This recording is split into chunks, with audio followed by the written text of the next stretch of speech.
يعطيكم العافية أحبائي المشاهدين. اليوم إن شاء الله بساوي لكم أكلة رز بحليب.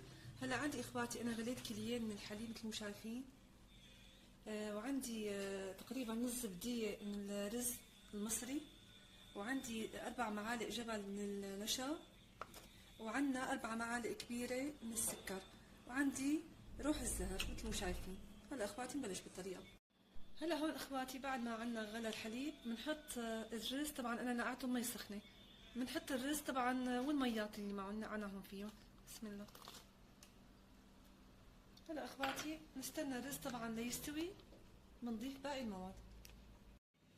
هلا هون اخواتي بعد ما استوى عنا الرز نختبره. طبعا استوى عنا الرز. هلا بندوب النشا مع كمية من المي، وهي خطوة اخواتي ضرورية مشان ما يطلع عنا كتل بالرز بحليب.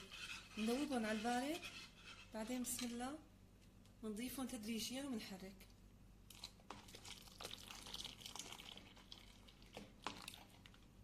هلا اخواتي بنستنى تقريبا 5 دقايق لحتى تروح عنا طعمة النشا، ونضيف باقي المطيبات. هلا هون اخواتي طبعا نحن استمرينا بالتحريك مشان عنا ما يلزق الرز بحليب. بنضيف لهم تقريبا كاسة من الشاي من المي المغلية.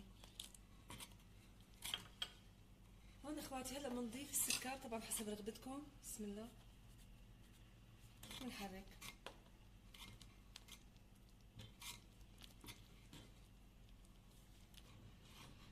هلا هون اخواتي حطينا السكر ودوبنا مثل ما شايفين. هلا اخر شي بنطفي الغاز ونضيف لهم روح الزهر اللي بيحبه طبعا، او ماء الورد.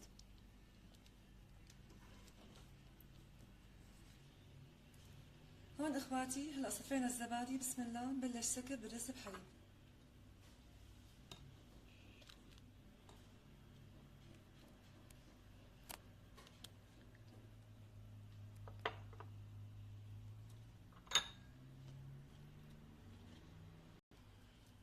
هلا هون اخواتي خلصنا صب الرز بحليب. طبعا انا تركت مسافه صغيره.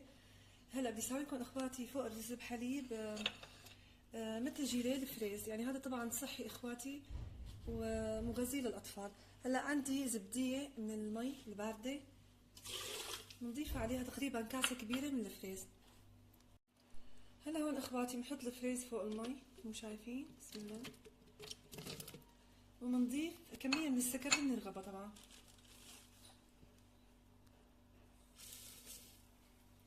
هلا اخواتي بنخلطهم، وبس ليبرد عنا الرز بحليب تماما ان شاء الله بنحضرهم سوا. هلا هون اخواتي بعد ما طحنا الفريز بنحطه على الغاز. بسم الله. هلا انا اخواتي طحنته نص طحنه مشان يكون عنا الفريز واضح. هلا اخواتي بنستناه الفريز ليغلي، بنضيف ظرف جيلي.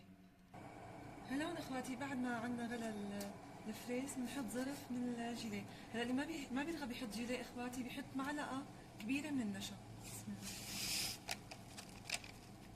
هيك اخواتي بنحركهم. هلا هون بعد ما ذاب عنا الجيلي بنضيف كاسه من المي البارده. بسم الله. هلا اخواتي بنحركهم منيح ونضيفهم للرز بحليب.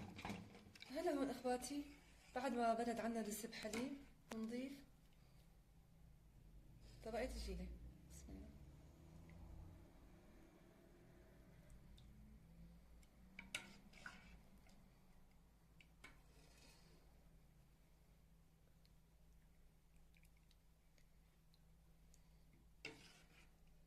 هلا اخواتي نخلص كمية كلها ان شاء الله ونرجع لكم.